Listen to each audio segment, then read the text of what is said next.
السلام علیکم۔ محرم کی فضیلت۔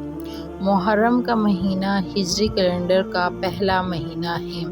اسلام میں محرم کی فضیلت کیا ہے؟ رسول اللہ صلی اللہ علیہ وآلہ وسلم نے فرمایا کہ محرم کو اللہ کا مہینہ قرار دیا۔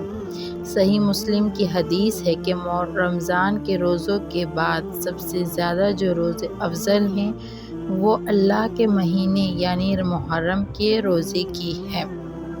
قرآن میں جن 4 مہینوں کو محترم قرار دیا ہے، عرب ان مہینوں میں جنگ و جدل کو حرام سمجھتے تھے، ان مہینوں کا احترام کرتے تھے، ان مہینوں میں محرم بھی شامل ہے۔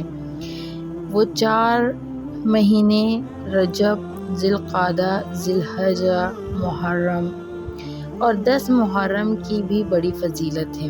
آپ صلی اللہ علیہ وآلہ وسلم نے فرمایا، ایک سال کے گناہوں کی معافی کا ذریعہ بنتا ہے، لیکن آپ صلی اللہ علیہ وسلم نے فرمایا یہودیوں کی مشابہت نہ کرو۔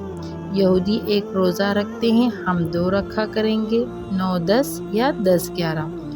محرم کی فضیلت آپ صلی اللہ علیہ وآلہ وسلم نے بہت پہلے فرمائی تھی۔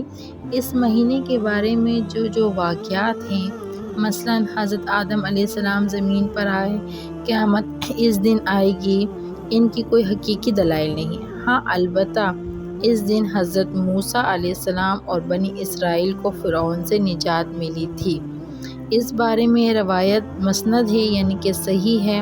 محرم کی فضیلت تو پہلے سے تھی۔